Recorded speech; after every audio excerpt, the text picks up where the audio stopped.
Welcome to Monologues by Hassie, where I'm going to be dropping unsolicited brain dumps from the depths of my grey matter. I'll talk about life, money, society, and self-development, plus whatever else lies up there, whilst hopefully not getting cancelled in the process.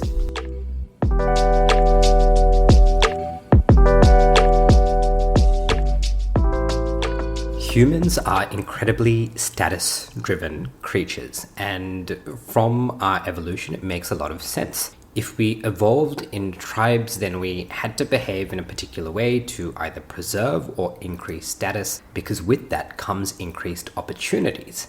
And the counter to that is, if your status drops too low, you will be kicked out of the tribe. If you're the type of person whose status has dropped so low that people literally don't want to be around you, you will be ostracized from the tribe. So we have very much developed to try to maintain our current status, to hold on to what we have as much as possible, and where possible, to try and gain status, to acquire the increased opportunities that come along with that. And that could be everything from wealth to power to mating opportunities. These are the things that as humans we intrinsically want, and I am no different in this pursuit. And when I say I'm no different, that is absolutely the case, because if I rewind back to, I think, when I was less conscious about what I was doing and why I was doing it, when I was maybe like in early university and applying to jobs, I used to believe that my degree conferred a lot of status. So if you look at the very early cover letters I used to send out and how I used to kind of advertise myself on like resumes and cover letter, anything I was sending to somebody, I would sign my name at the bottom, and then I would have my 2.5 degrees. So I would say Jacinth Athanaika, Bachelor of Engineering, Industrial Chemistry, Bachelor of Science, Chemistry and Pharmacology. They would be on separate lines. And the reason I would do that, because in my head, it's you're doing more degrees and a degree confers more status. Therefore, this should be opening doors for you. And I don't know whether it did. I don't know whether it closed doors, because there were people who were looking at the opposite of what is this person trying to signal, and are they trying to signal too hard? So I've definitely, when I've been less conscious about what actions I'm taking, I've definitely tried to signal for status. And it's something I still do today, but it's very different. I try not to, for example, if I take degrees, for example, I don't give them as much weight as I used to, because I'm now outside of that system, and I've seen, based on real life examples, whether that is a valid status. And for me, most of the time, it's probably not. Why? Because everyone gets a degree. It's really not that special.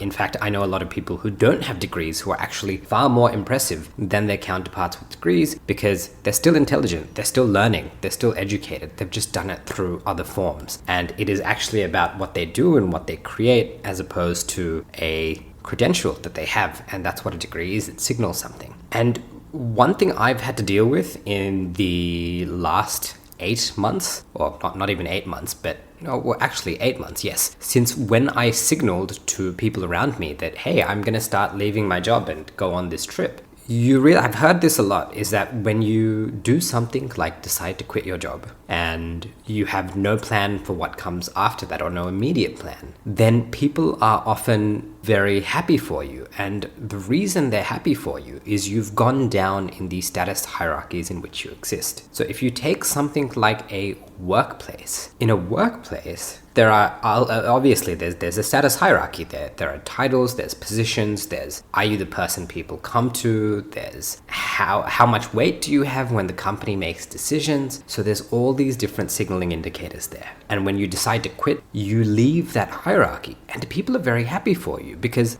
all of a sudden you went from being in that particular status hierarchy where you've got a particular salary that's attached to you, and now you're making absolutely nothing. And when you've decided to quit that income, and people know that, hey, you're going to be making less, cool, you're doing this travel thing, which could be definitely seen as something that signals status, and I absolutely do use it that way, because it's something that there's a bad word I used the word because, and it's something that I do absolutely signal out, and I've done that recently to introduce something else I've been working on. And what I've realized is that if I look at my kind of net status, if anything, it has probably, I would say, it's probably dropped. And I got into a bad habit. It's one thing, I think we all signal status in different ways. And I think the way we try to signal status also changes. If we learn that certain status signalers are not valid, we will modify the way we interact with things. However, I've had to deal with what I would call a net loss in status, at least a perceived net loss in status. And I realized this was making me do very unhelpful things, and it was holding me back in unhelpful ways. And let me explain how. So I've quit some might call a very good corporate software engineering job, and it was a very good corporate software engineering job. I was surrounded by very experienced engineers, and we were working on some great technical challenges in a space that is very valuable to Australian society. We were helping remediate wage underpayments. We were creating software that could handle the complexities of law in the industrial relations space. So there was a great domain problem, there were great technical problems as we were scaling. And all of a sudden, this is the job I've decided to quit. Arguably, it is an amazing job for somebody who is a self-taught developer to get, and I'm definitely grateful for it. But I knew I wanted to expand my horizons. I felt a little bit inadequate as a software engineer because I didn't have the formal training and I wasn't confident that I could build an end-to-end product. And so I left my job so I could take just enough contracting to pay the bills and work on independent products. And I actually had to put one of my independent products out in public. And I was hesitating to do that. So on Twitter, I don't really have anyone I know. So for a bit of context, I kind of got off most mainstream social media like Facebook all the way back in 2016. So it's been like over 8 years since I kind of deleted mainstream social media, which means other than LinkedIn, I don't really have any other social media where I currently have a lot of people I know. If you look at Twitter, it's probably mostly bot accounts and a few people who followed me back, and there's maybe a total of 5 people on Twitter that I actually know in real life. And so I don't have social media where I have too many people that I actually know in my day-to-day. So I was very comfortable posting on Twitter, here's what I'm working on. And what I was working on, this one product that I put out in public recently, is a meditation app. And so I built something called Illuminate Me, and it's a meditation app that is designed to help reinforce the habit of meditation. And for me, it was a multifaceted reason I picked it. Well, I think that meditation is incredibly beneficial. It's something I've benefited from. It is also a great challenge in terms of building that end-to-end product. It is not just the product you need to build, the Android application, that was something new to me, but I also needed to build landing pages, so I needed to do some web design. So this might all sound very silly because a lot of software engineers often learn this first before going to the back end. I'm going the other way around. And here I am, I've built these things, and I know that I need to market it because that's the next chapter. And so I've got this app, it's approved by Google, it's in closed testing, which means I need to get 20 users to use Illuminate Me for 14 days. And only then, after they've used it for 14 days, do I reach my goal of getting this application into Google Play Store. So there is a little bit of an arduous challenge, and there are ways to game the whole 20 users for 14 days. You can pay for testing, do tit-for-tat testing where you just have a bunch of other developers looking at your stuff. But I actually want real users to gain the benefits of meditation, and when they finish, I want them to be able to track their progress and see a quote from the Buddha, because I think that these are very small things, but it can actually help you build that habit and reinforce it to give you that extra dopamine spike, which you might not have when you just start something like meditation. Why? Because it's not easy to do. It's like eating your vegetables. It is like exercising. They're things you know that are good for you, but that we all struggle to do. It's a big problem. And here's the thing about building a meditation app and launching it publicly. In my head, I'm like, this is a huge drop in status. I've gone from working on this very big problem to now taking full responsibility for a very small one. And I'm afraid that people are going to judge me and that deal with that perceived loss in status. Are you going to be ostracized from the group? This is what my hindbrain is inevitably thinking. And I had a conversation with a friend. We sat down, we were just having a catch up, and I said, I'm really worried about putting this on LinkedIn because I might just look stupid. I might just look really stupid. It might look cheesy. On Twitter, it's fine because there's no one I really know on Twitter.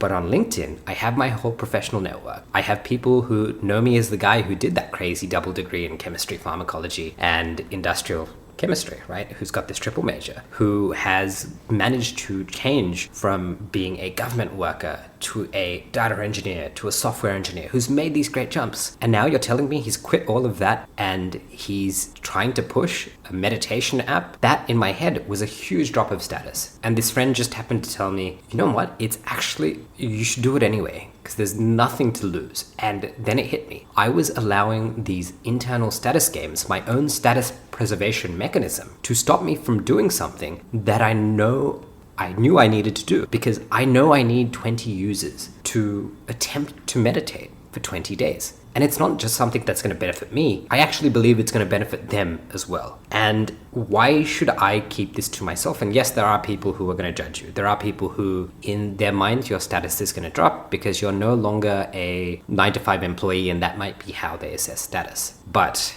it is up to me to look foolish, to look stupid, to be the beginner that I am in the things that I am doing, and to not worry about preserving status. Because I realize that I am on a very different journey, and it's not necessarily a journey that's gonna give me more conventional status. But to say that I am not learning an incredible amount, to say that what I am working on is not pushing my own boundaries, pushing my own limits, pushing my own comfort zone, would be absolutely false. And so I actually got around and I did that LinkedIn post, and it still hasn't done the job. I still need to do more outreach to get people to give Illuminate Me on Android a try. In fact, I don't do this often, but in this particular podcast, in the show notes, I will provide a link to the website, illuminateme.app. And if you do happen to be in the mood to try meditation, then I invite you to try meditating for 14 days, just 14 days. And you don't actually even need to do anything. I want you to literally do nothing for 15 minutes. This is not an addictive app. This is an app to get you off your phone, to get you to sit down, to close your eyes, to focus on yourself.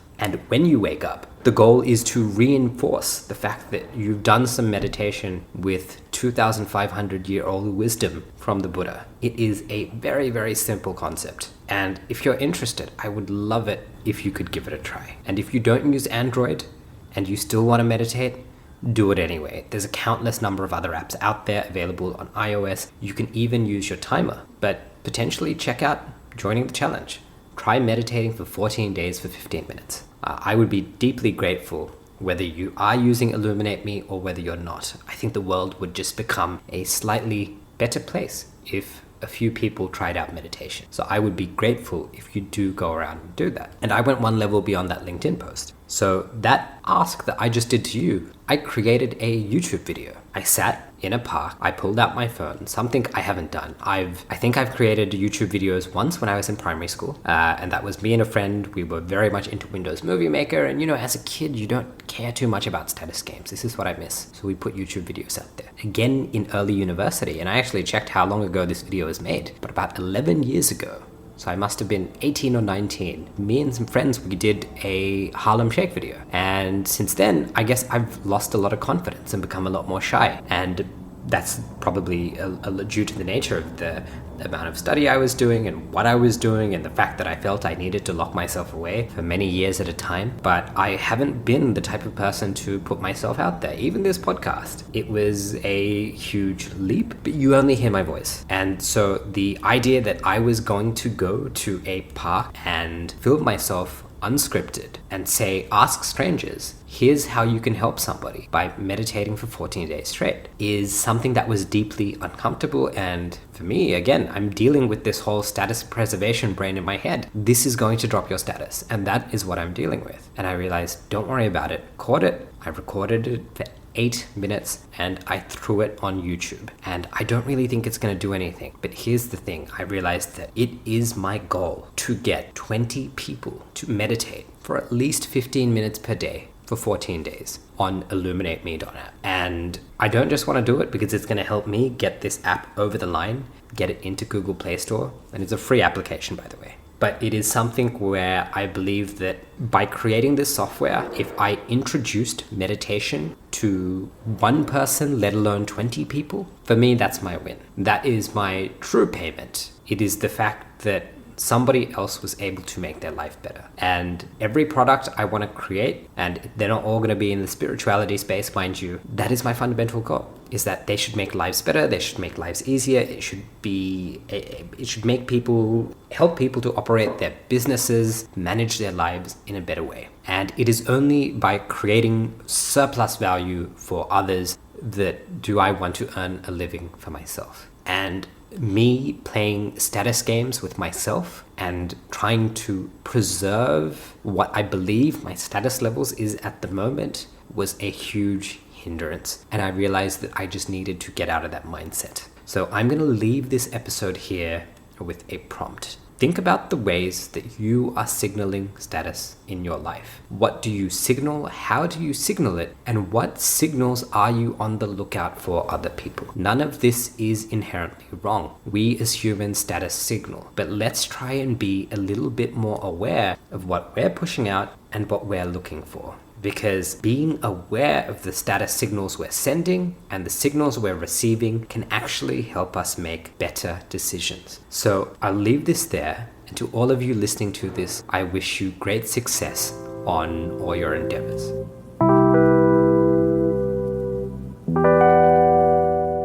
You've just made it through another episode of Monologues by Hassie. It brings me great pleasure to know that you made it to the end. To listen to more episodes, subscribe on your favorite podcast app or visit monologuesbyhassie.com. Thanks for swinging by.